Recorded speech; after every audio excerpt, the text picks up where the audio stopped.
കാണൂ പരസ്യരഹിതമായ ഏറ്റവും പുതിയ എപ്പിസോഡുകൾ. ഞാൻ പറഞ്ഞത് സത്യമാ. അന്നൊരു ദിവസം ഞാൻ ഫോൺ ചെയ്തപ്പോ നിങ്ങളുടെ മുമ്പിൽ രണ്ടുപേരുണ്ടോ എന്ന് ഞാൻ ചോദിച്ചില്ലേ? അതില് വിഘ്നേഷിന്റെ ആൾക്കാരായിരുന്നു. അതുപോലെ എന്റെ അച്ഛനെ അയാൾ കൊല്ലുമെന്ന് ഭീഷണിപ്പെടുത്തി. എനിക്കിതൊന്നും കേക്കണ്ട.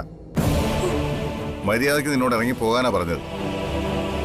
ഹിറ്റ്ലറെ, നിങ്ങൾക്കും നിങ്ങളുടെ കുടുംബത്തിനും ഒരു പോറല് പോലും ഏൽക്കാതിരിക്കാൻ വേണ്ടിയിട്ടാ ഞാൻ ഇതൊക്കെ ചെയ്തത്. കഴിഞ്ഞോ? കഥ പറഞ്ഞു തീർന്നോന്ന്? എന്നാ പോ, അവര് പുറത്ത് വെയിറ്റ് ചെയ്യാ. ഞാൻ പറഞ്ഞതൊക്കെ നിങ്ങൾക്ക് വിശ്വസിക്കാം, വിശ്വസിക്കാതിരിക്കാം. പക്ഷെ സത്യം ഇതാണ്. ഈ സത്യം നിങ്ങളോടൊന്ന് തുറന്ന് പറയാൻ കഴിയാതെ ഞാൻ എത്ര നാൾ നെഞ്ചിൽ കൊണ്ടു നടന്നു നിങ്ങൾക്കറിയോ? നിങ്ങൾ എന്ത് വേണമെങ്കിലും ഇനി തീരുമാനിച്ചോ.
ബേട്ടി, വാട്ട് ഈസ് ദിസ്?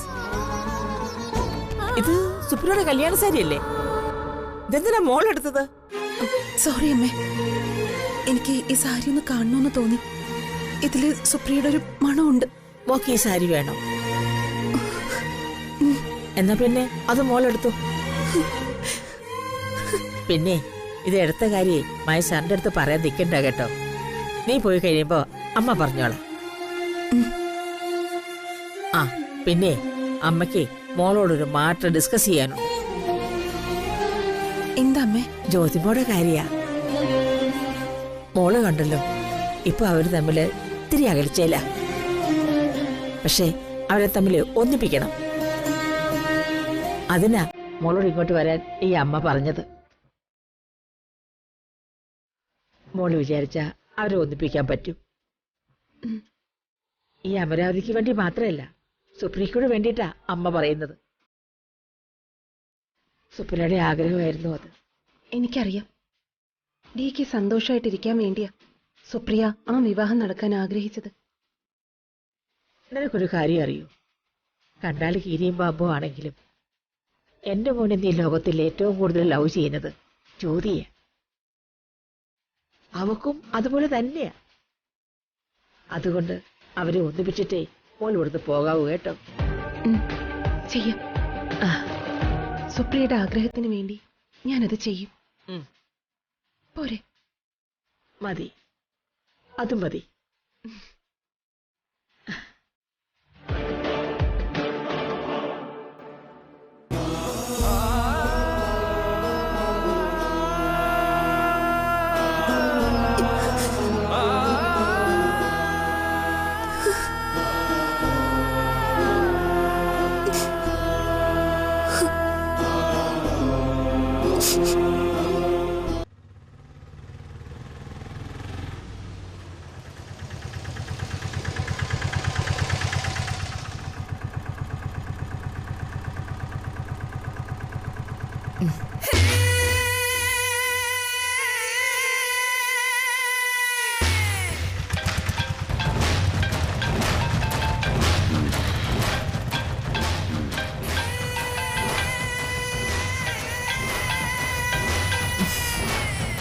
ഹലോ, എന്താ നിനക്ക് വേണ്ടത്? ജ്യോതിമ, ചൂടാവല്ലേ, ഞാൻ പറയുന്ന ഒന്ന് കേൾക്ക്. എനിക്കൊന്നും കേക്കണ്ട. നീ കേൾക്കണം, കേട്ടേ പറ്റൂ, അല്ലെങ്കിൽ അപകടം നിന്റെ DKക്ക്. നീ എന്താന്ന് വെച്ചൊന്ന് പറഞ്ഞു തൊലയ്ക്ക്. ചില സത്യങ്ങൾ പറയാൻ പാടില്ലെന്ന് നിനക്കറിയില്ലേ ജ്യോതിമ? നീ പറയാൻ പാടില്ലായിരുന്നു. ഞാൻ പറഞ്ഞൊരു സത്യം നീ DKയുടെ അടുത്ത് പറഞ്ഞു. അതിനുള്ള ഒരു ചെറിയ ശിക്ഷ ഞാൻ നിനക്ക് തരണ്ടേ? എനിക്കിനി മറച്ചു വെക്കാൻ ഒന്നുമില്ല. എനിക്ക് വലുതേ എന്റെ ജീവിതം. നിനക്ക് ഭ്രാന്ത, പ്രതികാരത്തിന്റെ ഭ്രാന്ത്. ഇനി അതിന് വഴങ്ങിത്തരാൻ ഞാൻ തയ്യാറല്ല. നിനക്ക് വേണമെങ്കിൽ എന്നെ കൊല്ലാം, പക്ഷെ ഇനി ഭയപ്പെടുത്തി അനുസരിപ്പിക്കാന്ന് വിചാരിക്കണ്ട. എനിക്കറിയാൻ ജ്യോതിമ, ഞാൻ കരുതിയ പെണ്ണല്ല നീ. ധൈര്യശാലിയ, തിരിച്ചടിക്കാൻ ശേഷിയുള്ളവളാണ്. പക്ഷേ നീ എന്നെ അടിച്ചപ്പോ ഞാനൊരു തിരിച്ചടി തരണ്ടേ ജ്യോതിമ? ഞാനത് നിന്റെ DKക്ക് കൊടുത്തിട്ടുണ്ട്. കുട്ടിക്കാനത്തെ അവന്റെ 250 ഏക്കർ തോട്ടമില്ലേ, ഞാനതങ്ങ് കത്തിച്ച് കളഞ്ഞു ജ്യോതിമ.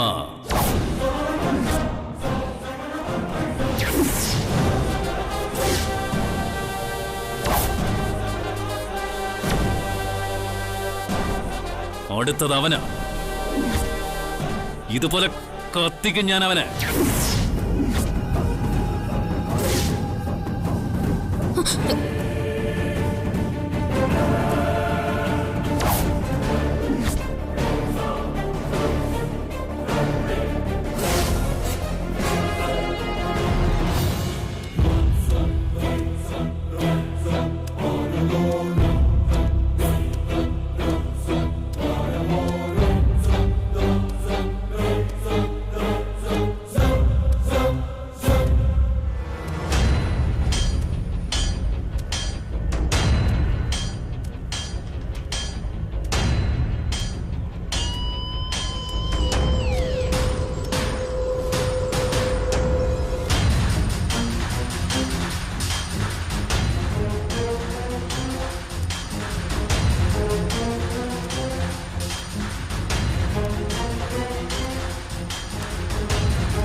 ഹലോ, ഞാനാണ് DK, MP വിഘ്നേഷ്. നിന്റെ 250 ഏക്കർ കത്തി നശിച്ചു അല്ലേ? ഞാനിതെങ്ങനെ അറിഞ്ഞെന്നാണോ? എന്റെ പദ്ധതിയാ DK ഇത്. എന്തിനാന്നറിയോ? നിന്റെ ഭാര്യ എനിക്ക് തന്ന വാക്ക് തെറ്റിച്ചതിന്. അവള് നിന്നോട് ചില സത്യങ്ങളൊക്കെ പറഞ്ഞില്ലേ? അതെല്ലാം സത്യം തന്നെയാണ് DK.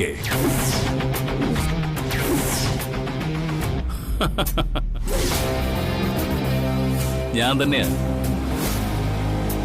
അവളെ നിന്റെ ലൈഫിൽ നിന്ന് അകറ്റിയത്. അതെങ്ങനെയാണെന്നറിയോ? നിന്നെ കൊല്ലുമെന്ന് ഭീഷണിപ്പെടുത്തിയിട്ടാ അവളതിന് സമ്മതിച്ചത്. ഈ കളി കുറച്ചുകൂടി മുന്നോട്ട് പോയി നിന്റെ ലൈഫ് ഞാൻ കുളം തോണ്ടിയന്. പക്ഷേ അതിനിടയിലേക്ക് ആ സുപ്രിയ വന്ന് കയറിയത്. അവളെ എന്റെ കണക്കുകൂട്ടലുകൾ തെറ്റിച്ചത്. എന്റെ ലൈഫ് തകർത്തതുപോലെ നിന്റെ ലൈഫ് ഞാൻ തകർത്ത് തരിപ്പണമാക്കും. അത് നിന്റെ ആഗ്രഹം മാത്രമാടാ. പെണ്ണിനെ മുന്നിൽ നിർത്തി ഒളിയുദ്ധം ചെയ്യുന്ന ശീലം എനിക്കില്ല. പറയാനുള്ളതും ചെയ്യാനുള്ളതും നേർക്ക് നേരെ നിന്ന അതാ എന്റെ ശീലം. കാത്തിരുന്നോ നീ? 250 പകരം 2500 കത്തിക്കാൻ അറിയാഞ്ഞിട്ടല്ല, ഓ പ്രകൃതിയെ നശിപ്പിക്കുന്നത് ഇഷ്ടമല്ലാഞ്ഞിട്ടാ. ഒരു പ്രകൃതി നശിക്കുമ്പോ കിളികളും മരങ്ങളും ഒക്കെ നശിക്കും. മനുഷ്യൻ ജീവിക്കുന്നത് ഭൂമിയിലടാ, ആകാശത്തിലല്ല. നിന്റെ അഹങ്കാരത്തിന്റെ ആകാശത്തില് ഇടിമിന്നലായി ഞാൻ വരും.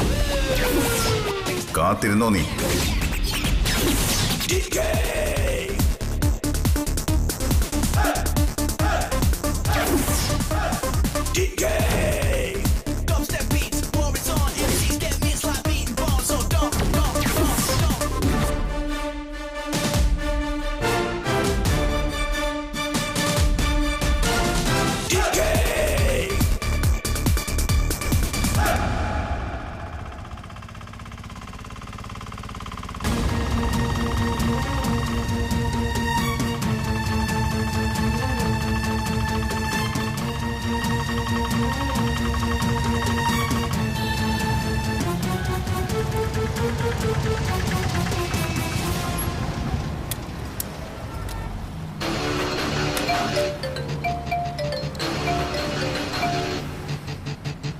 ഹലോ, ദൈവത്തും ശരി.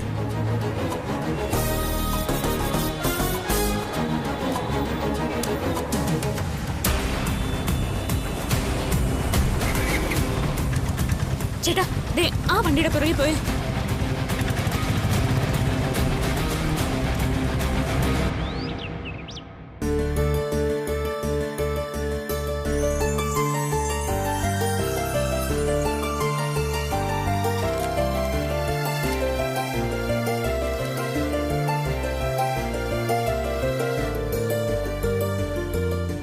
നമുക്ക് തിരിച്ചു പോയാലോ മോളെ? തിരിച്ചു പോവാനോ? ചേച്ചി എന്തൊക്കെയാ പറയുന്നത്? അല്ലാതെ പിന്നെ ഒളിവിൽ കഴിയുന്ന പ്രതികളെ പോലെയാ നമ്മളിപ്പോ ഇവിടെ കഴിയുന്നത്. ഇതിനൊരു അവസാനം വേണ്ടേ? ഇവിടെ ഇങ്ങനെ തുടർന്നു പോയാൽ എന്തൊക്കെ സംഭവിക്കുമെന്ന് കുട്ടിക്കറിയില്ലേ? അറിയാം. പക്ഷെ ഇവിടെ വന്നപ്പോ നമ്മൾ വിചാരിച്ചതുപോലെ അല്ലല്ലോ കാര്യങ്ങൾ സംഭവിച്ചത്.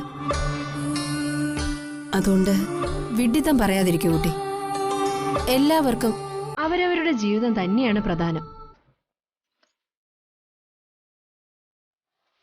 എന്നിട്ടും നിനക്ക് മാത്രം സ്വന്തം ജീവിതത്തെക്കാൾ മറ്റുള്ളവരുടെ ജീവിതമാണ് പ്രധാനം. മറ്റുള്ളവരുടെ ജീവിതവും നമ്മളെപ്പോലെ തന്നെയല്ലേ കമലേച്ചി? അതെന്തിനാ നമ്മൾ അറിയുന്നത്? നമ്മൾ നമ്മുടെ കാര്യം നോക്കിയാ പോരെ?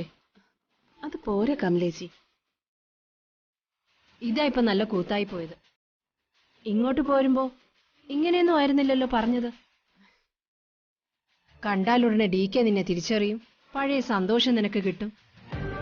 DK നിന്നെ കൈവിടില്ല എന്നൊക്കെ പറഞ്ഞിട്ട് ഇപ്പൊ എല്ലാം പാതി വഴിയിൽ ഉപേക്ഷിക്കുവാണോ? ആരുപേക്ഷിച്ചു കമലേച്ചി? സുപ്രിയ മരിച്ചിട്ട് എത്രയോ വർഷങ്ങളായി.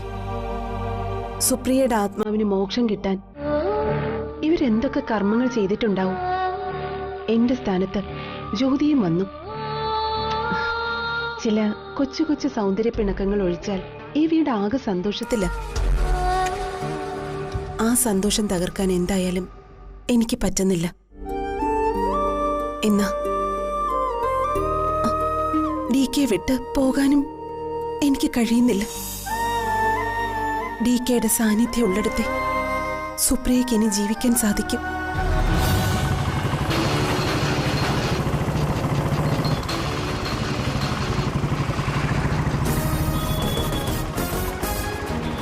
ചേട്ടാ, കുറച്ചൊന്ന് സ്പീഡിൽ പോവാമോ?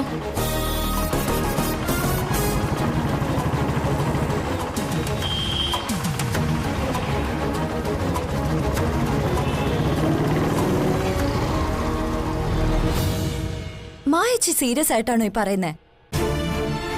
ഇത്രയ്ക്ക് വേണോ മായച്ചി? ഇത് കുറച്ച് അധികമല്ലേ? വന്നത് സുപ്രിയന്റെ ആയിരുന്നെങ്കിൽ അവരൊരുമിച്ച് ജീവിക്കട്ടെ എന്ന് പറയാൻ നമുക്കൊരു ന്യായം ഉണ്ടായിരുന്നു. പക്ഷെ ഇത് അതിരി കടന്നു പോയെന്ന് എനിക്ക് തോന്നുന്നു. അതെ, ഇതൊരു കടന്ന കൈയാണ്. ഒരുപക്ഷെ ഈ തീരുമാനം കൊണ്ടാണ് ഭാവിയില് DKക്ക് സന്തോഷവും സമാധാനവും കിട്ടുന്നതെങ്കിലും. എങ്കിലും ഒന്ന് ചീഞ്ഞാലേ മറ്റൊന്നിന് വളമാകുന്നല്ലേ പറയാ. മായച്ചി, DK ഇത് അംഗീകരിക്കാൻ തോന്നുന്നുണ്ടോ? DKയും ജ്യോതിയും ഇപ്പൊ 2 ധ്രുവങ്ങളിലാണ്. സത്യം പറഞ്ഞ ജ്യോതി വന്നതിന് ശേഷമല്ലേ DKയുടെ ലൈഫില് പ്രശ്നങ്ങൾ ഓരോന്നായി ഉണ്ടായി തുടങ്ങിയത്. ഈ ജീവിതകാലം മുഴുവൻ DK ദുരിതം അനുഭവിച്ച് മാത്രം ജീവിക്കണമെന്നാണോ നിങ്ങൾ പറയുന്നത്? ഇനി DK സമ്മതിച്ചു എന്ന് തന്നെ ഇരിക്കട്ടെ. പക്ഷെ അമ്മ സമ്മതിക്കോ? ജ്യോതിയുടെ ബ്രാൻഡ് അംബാസിഡർ അല്ലേ പത്മാവതി അമ്മ. ഇപ്പൊ അമ്മയ്ക്ക് അവളോട് ഇത്തിരി ഇഷ്ടക്കേടൊക്കെ ഉണ്ടെങ്കിലും കാര്യത്തോട് അടുക്കുമ്പോ അമ്മയുടെ സ്വഭാവം മാറും. അതോർമ്മ വേണം. ജ്യോതിയെ വിട്ടൊരു കളിക്ക് അമ്മ നിൽക്കുന്ന എനിക്ക് തോന്നുന്നില്ല. ഇതിനെല്ലാം പുറമെ ആദ്യം ഹരിപ്രിയയോട് സംസാരിക്കണം. അവൾക്ക് ഇതിൽ താല്പര്യമുണ്ടോന്ന് അറിയണ്ടേ? അറിയണം. തീർച്ചയായും ഹരിപ്രിയയുടെ മനസ്സറിയുക തന്നെ വേണം. എന്നാ പിന്നെ നമുക്ക് ആദ്യം ഹരിപ്രിയയോട് സംസാരിക്കാം. അതാ മായച്ചി നല്ലത്. ദേ, വളരെ സൂക്ഷിച്ച് കൈകാര്യം ചെയ്യേണ്ട വിഷയം ഇത്. ഇനി ചക്കിന് വെച്ചത് കുക്കിന് കൊണ്ടുവന്ന് പറയുന്ന പോലെ അവസാനം ഇത് നമുക്ക് തന്നെ ബുദ്ധിമുട്ടായി മാറരുത്. ശരിയാ. എന്നാ പിന്നെ ആദ്യം ഹരിപ്രിയയോട് തന്നെ പറയാം.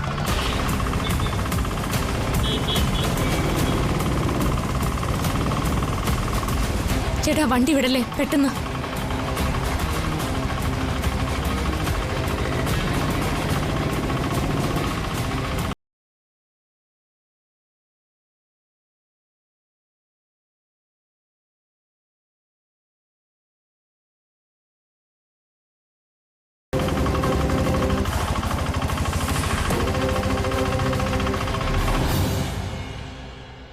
അതെ, ഞങ്ങൾക്കൊരു കാര്യം പറയാനുണ്ട്. എന്താ? DK സുപ്രിയാന്റിയും തമ്മിലുള്ള സ്നേഹം എന്തായിരുന്നു എന്ന് ഹരിപ്രിയയ്ക്ക് അറിയാലോ. DK ഇപ്പോ ഒരു വല്ലാത്ത പ്രതിസന്ധിയിലാ. അത് പരിഹരിക്കാൻ ഹരിപ്രിയയ്ക്ക് മാത്രമേ സാധിക്കൂ. ഞാൻ എന്ത് ചെയ്യണമെന്നാ നിങ്ങൾ പറയുന്നത്? ഹരിപ്രിയ ഉടനെ ഒന്നും ഇവിടുന്ന് തിരിച്ചു പോവരുത്.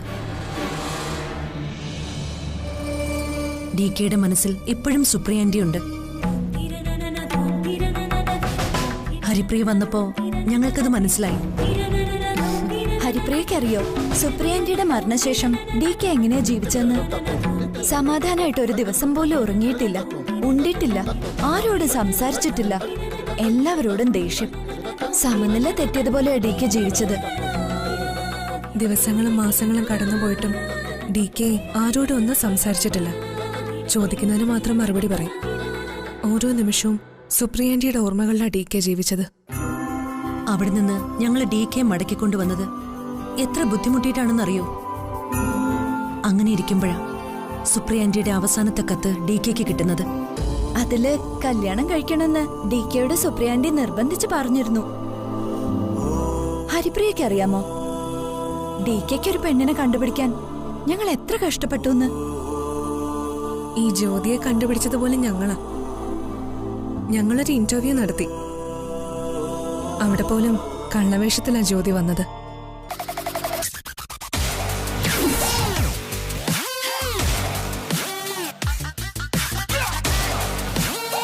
ഇതെന്താ മാസ്ക് ഒക്കെ വെച്ച്? അതൊന്ന് മാറ്റി മുഖം ഒന്ന് കാണട്ടെ. അയ്യോ, അത് പറ്റില്ല.